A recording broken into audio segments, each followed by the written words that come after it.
Sentral pengumpulan biji pinang di Kota Lubuk Linggau mampu menghasilkan 1 ton per harinya. Komunitas pinang memiliki nilai ekonomi yang sangat menjanjikan.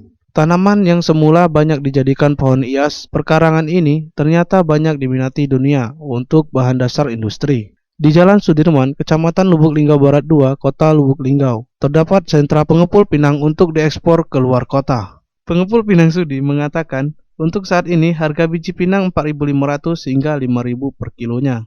Dan untuk bigar bambu Rp150.000 per kilo. Untuk saat ini harga buah pinang lumayan membaik. Perharinya mampu menghasilkan 1 ton biji pinang. Belanjanya kalau barang udah kering bagus sekitar 4.500 sampai 5.000-an. Itu per kilo, Pak ya? Ya, itu per kilo. Per kilo. Kalau untuk yang lainnya, Pak? Kalau untuk yang lainnya kayak bigar bambu itu tergantung dengan kualitas dan kekeringan. Per kilonya berapa tuh? Itu bigar bambu untuk kualitas dan kekeringan itu kalau memang sudah bagus siap kirim itu harga di apungnya 150. Itu per kilo, Pak ya? Ya, itu per kilo.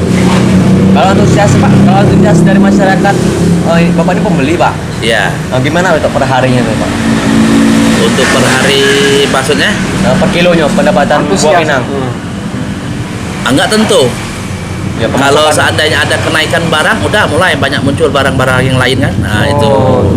Kalau harga anjlok udah, petaninya udah malas. Ya. Nah, kalau biasanya per kilo per hari itu berapa kilo, Pak? Biasanya. kalau Itu. keadaan sekarang kan udah pinang kan udah agak membaik kan. Nah, selama ini kan anjlok. Nah, sekarang bisa 1 ton 1 hari. Kadang bisa lebih kan. Ini kita pakai mana Pak buah pinang ini Pak? Kalau untuk buah pinang kita fokusnya penjualannya ke Medan. Oh, ke Medan. Sekali jual itu berapa, Pak? Kalau jual untuk sekarang mungkin lebih kurang di angka 7.000-an. Ribuan. Di Medan. Kalau kita ngopor ke Medan itu, Pak. Itu sekali ngopor itu berapa ton, Pak? Itu paling rendah 15 ton. Paling rendah, Pak ya? Ipal Walbarodi, Selampari TV melaporkan.